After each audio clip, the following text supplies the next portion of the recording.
Hello दोस्तों, आपका अपना यूट्यूब चैनल अनोखा मैथ में हमें सुन रहे हैं। आप से सुनते हैं हर शाम 7 बजे।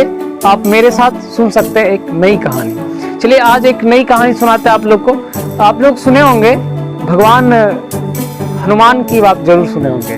भगवान हनुमान को एक बार रावण के पास जाते हैं, मतलब रावण के पास बैठे रहा करती है, उनके पूंछ होती है लंबी सी। उस पूंछ में क्या करते हैं, उस सोचते हैं कि इनकी पूंछ से बड़ी दिक्कत होती है, तो उन्हें क्या करते हैं, तो उसमें पूंछ में थोड़ा सा कुछ खींचने लगता है उस पूंछ को। तो उन्हें जब पीछे पलट करके देखते हैं भगवान हनुमान, तो उन्हें देखते हैं कि मेरे पूंछ में कुछ कर रहा है रावण। तो उन्हें बड़ी संकोच होती है कि ये क्या कर रहा है। तो इस बात से उन्हें बड़ी असंकोच होता है, तो वो क्या करते हैं, उसे छोड़ देते हैं। और जब वो पूंछ को खींचते रहते हैं, उसके बाद वो क्या करते हैं, उस पूंछ को मतलब अपनी पूंछ को पीछे से हिलाते हैं और लेके उसे उड़ जाते हैं। वो उस पूंछ को खींचने लगते हैं। अब भगवान को कहते हैं इसको तोड़ देंगे। अब रावण कहते हैं इसको हम तोड़ के हटा देंगे। भगवान क्या करते हैं, वहां से उड़ने लगते हैं। जब उड़ते हैं आकाश में चले जाते हैं, तो रावण कहते हैं कि भाई ईश्वर, हे हनुमान, ये पूंछ टूट ही न जाए जिससे हमारी क्या हो, नुकसान हो जाए, हम मृत्यु के कगार में चले जाएं। तो कह देते हैं उन्हें कि मतलब एक बात थी कि जिसकी निंदा उसी की होती है जिसकी बड़ाई होती है, जिसकी पूंछ होती है। हाँ, जिसकी निंदा उसी की हो सकती है जिसकी पूंछ हो।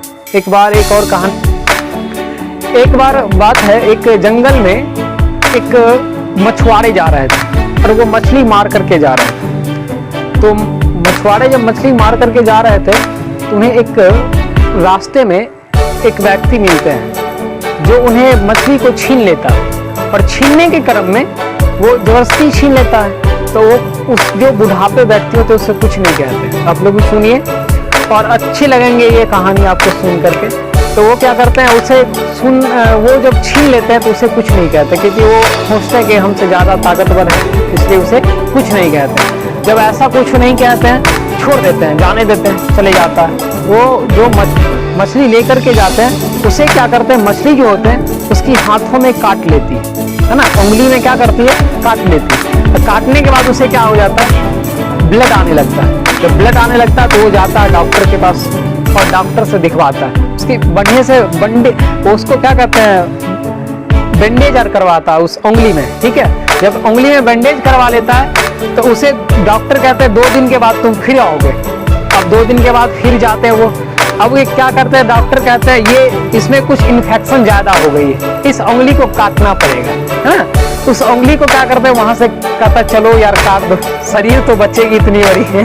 उंगली को कटवा लेता है, फिर उसमें बैंडेज कर देते हैं डॉक्टर। फिर बुलाते 2 दिन बाद, फिर कहते हैं तुमको आना होगा। चलो ठीक है आएंगे।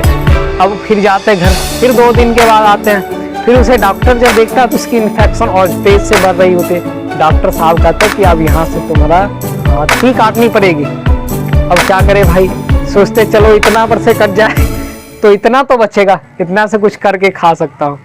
फिर यहाँ से कटवा देता है। फिर वो जब कटवाता है उसके बाद क्या होता है, उसमें कटवाने के बाद फिर कहता है कि तुम 4 दिन बाद आइयो। अब 4 दिन बाद आता है वो फिर लौट करके।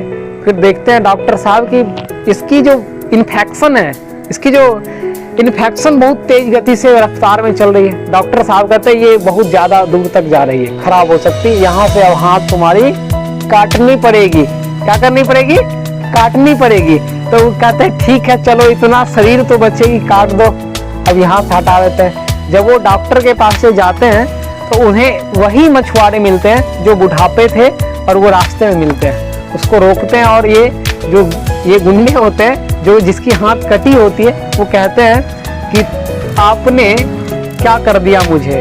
हाँ, तो कहते हैं हम तो कुछ नहीं किया। कहते भगवान हमसे बड़ी गलती हो गई आपसे, मछली को छीन करके।